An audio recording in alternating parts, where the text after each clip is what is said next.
I just realized I'm a people pleaser, and it's kind of funny because I've always been the one telling others to stop trying to please people. Turns out I'm no different. Look at that. When I started YouTube, I was always on edge, trying to prove to everyone around me that I was creative. I wanted my channel to blow up so fast so people would think, wow, she made it in such a short amount of time. I even wanted my subscribers to get to a certain number before my uploads did, so it would look like I made it with little effort, like I was naturally talented.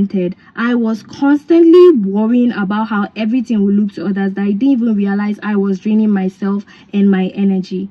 People think people pleasing is only when you let others walk all over you or when you put everyone else before yourself. And yes, that's one form of it, but people pleasing has many layers. It has branches. Mine happens to be the image focus type. There are other types too, and in this video I'll tell you what they are and what you can do about it, so stick around to the end. So I've already talked about the image focus type of people pleasing. It is when your actions are driven by a desire to be seen in a certain way, to prove your worth, talent, or value through other people's validation or admiration.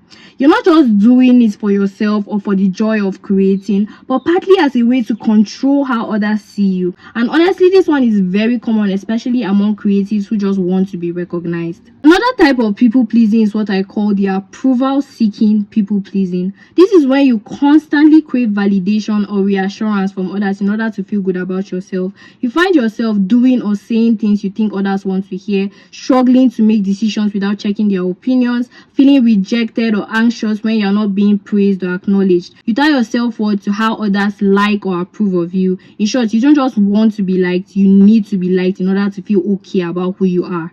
The next type of people pleasing is the conflict avoidance people pleasing. This is when you do almost anything in order to keep the peace or avoid confrontation. You say yes even when you want to say no. Stay quiet in order to prevent arguments or tension, and you feel very uncomfortable when others are upset or disappointed. Usually, there tends to be an overlap between the approval-seeking people-pleasing and the conflict-avoidance people-pleasing. People experience both because the need for validation can make it hard to say no or stand your ground. Then there's the guilt-driven people-pleasing. This is when you say yes or help others not because you genuinely want to, but because you will feel guilty if you didn't. You feel selfish or mean for putting yourself first. Help others even when you're exhausted or overwhelmed. Struggle to set boundaries without feeling that guilt creeping in.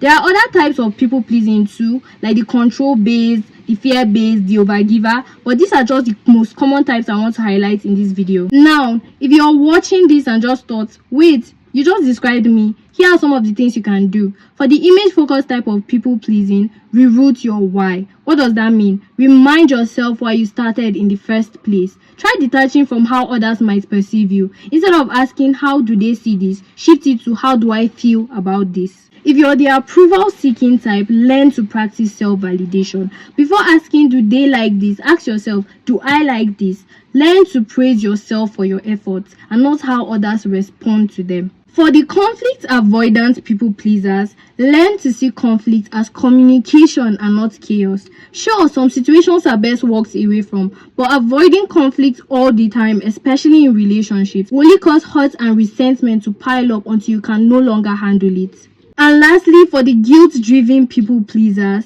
you have to realize that sometimes what you feel is false guilt. Just because you feel bad about it doesn't mean you did something wrong. Sometimes it's because you're not used to putting yourself first. Also, know that you can set boundaries without being harsh. For example, you could say, oh my god, I wish I could help, but not right now. Remember, true kindness includes yourself. You can't pour from an empty cup, so don't you ever forget that, okay? So these are some of the most common types of people pleasing and how you can break free from them. Remember, it takes time, patience, and practice, but every step you take towards putting yourself first is a step towards living more authentically. Whether it's detaching from how others see you, validating yourself, learning that conflict isn't always bad, or setting boundaries without guilt, it all matters. Be gentle with yourself. You don't have to get it overnight. Start small, keep practicing, and celebrate every little victory along the way. At the end of the day, your worth is not defined by how others see you or what they think of you. You are enough exactly as you are. And that's it.